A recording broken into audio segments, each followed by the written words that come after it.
Shalom, Bapak Ibu, Saudara-saudari yang terkasih di dalam Tuhan. Hari ini kita akan melanjutkan pembacaan firman Tuhan dari kitab Kejadian pasal yang ke-33 ayat yang pertama sampai yang ke-20. Mari kita membaca dan membuka Alkitab kita bersama-sama. Yakub pun melayangkan pandangnya, lalu dilihatnyalah Esau datang.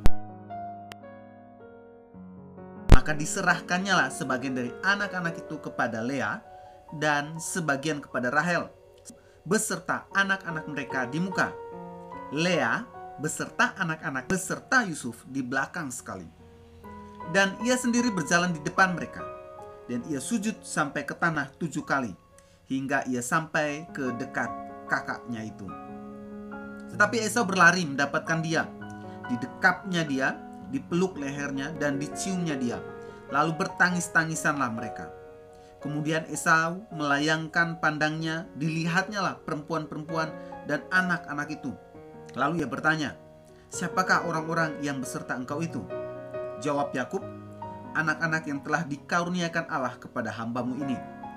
Sesudah itu mendekatlah budak-budak perempuan itu beserta anak-anaknya. Lalu mereka sujud. Mendekat juga Lea beserta anak-anaknya dan mereka pun sujud. Kemudian mendekatlah Yusuf beserta Rahel dan mereka juga sujud. Berkatalah Esau, "Apakah maksudmu dengan seluruh pasukan yang telah bertemu dengan aku tadi?" Jawabnya, "Untuk mendapat kasih tuanku." Tapi kata Esau, "Aku mempunyai banyak adikku. Peganglah apa yang ada padamu." Tapi kata Yakub, "Janganlah kiranya demikian. Jikalau aku telah mendapat kasihmu, terimalah persembahanku ini dari tanganku. Karena memang melihat mukamu adalah bagiku serasa melihat wajah Allah. Dan engkau pun berkenan menyambut aku. Terimalah kiranya pemberian tanda salamku ini yang telah kubawa kepadamu. Sebab Allah telah memberi karunia kepadaku, dan aku pun mempunyai segala-galanya." Lalu dibujuk-bujuknya lah Esau, sehingga diterimanya. Kata Esau, "Baiklah, kita berangkat berjalan terus. Aku akan menyertai engkau." Tapi aku berkata kepadanya, "Tuanku, maklum bahwa anak-anak ini masih kurang kuat, dan bahwa beserta aku ada kambing, domba, dan lembu sapi yang masih menyusui. Jika diburu-buru 1 hari saja, maka seluruh kumpulan binatang itu akan mati. Biarlah kiranya tuanku berjalan lebih dahulu dari hambamu ini, dan aku mau dengan hati-hati beringsut maju menurut langkah hewan yang berjalan di depanku dan menurut langkah anak-anak sampai aku tiba pada tuanku di Seir." Lalu kata Esau, "Kalau begitu, baiklah, kutinggalkan padamu beberapa orang dari penggiringku." Tapi aku berkata, "Tidak usah demikian. Biarlah aku mendapat kasih tuanku saja." Jadi pulanglah Esau pada hari itu berjalan ke Seir.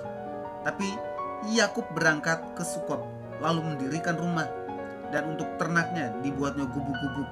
Itulah sebabnya tempat itu dinamai Sukot. Dalam perjalanannya dari Padan Aram, sampailah Yakub dengan selamat ke Sikem di tanah Kanaan. Lalu ia berkemah di sebelah timur kota itu.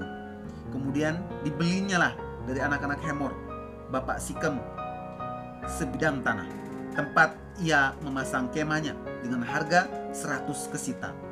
Ia mendirikan mezbah di situ dan dinamainya itu Allah Israel ialah Allah. Bapak Ibu, saudara-saudari yang terkasih di dalam Tuhan, dari pembacaan renungan firman Tuhan hari ini, yang dapat kita pelajari adalah semua usaha Yakub untuk mendamaikan amarah Esau itu percuma. Allah telah bekerja mengubahkan hati Esau terhadap Yakub. Dan rupanya Yakub tidak pernah belajar bahwa lebih baik berharap kepada Tuhan daripada berusaha sendiri. Bapak Ibu Saudara yang terkasih di dalam Tuhan, seringkali kita juga seperti Yakub ketika di dalam pergumulan maupun permasalahan hidup kita. Kita lebih cenderung mengandalkan dan mengutamakan kepintaran, relasi kita, dan bergantung pada apa? Kekuatan, kemampuan, kekuatan yang kita miliki dalam menyelesaikan setiap masalah. dibandingkan kita datang berdoa pada Tuhan dan berserah pada Tuhan. Bapak Ibu Saudara yang terkasih, seringkali kita juga tidak pernah mau belajar dan jatuh pada hal yang sama karena kita merasa lebih bisa berusaha sendiri dibandingkan datang dan berharap pada Tuhan. Hari ini kita belajar bahwa lebih baik berharap pada Tuhan, datang pada Tuhan, ya, bekerja, menyerahkan segala sesuatu yang kita doakan terlebih dahulu kepada Tuhan. Dan kita bisa dapat melihat bahwa Tuhan yang akan bekerja jauh melebihi yang kita pikirkan dan yang kita doakan. Mari kita berdoa. Tuhan, kami mengucap syukur melalui pembacaan dan perenungan firman Tuhan hari ini. Kami belajar dari Yakub bahwa usaha kami ketika dalam menghadapi masalah dengan kepintaran kami, dengan segala yang kami miliki, yang kami andalkan, itu percuma, sia-sia. Hari ini kami belajar bahwa belajarlah untuk datang berharap pada Tuhan dalam setiap masalah yang kami alami. Belajar untuk mengutamakan Tuhan. Belajar untuk datang berserah pada Tuhan ketika dalam menghadapi setiap masalah apapun. Dan di saat seperti itulah kami akan bisa melihat bahwa Tuhan bekerja jauh melebihi yang kami pikirkan, yang kami usahakan, dan yang kami doakan. Terima kasih Bapa, di dalam nama Tuhan Yesus kami sudah berdoa. Amin. Kiranya renungan hari ini terus menguatkan langkah iman kita di dalam mengiringi Tuhan Yesus Kristus.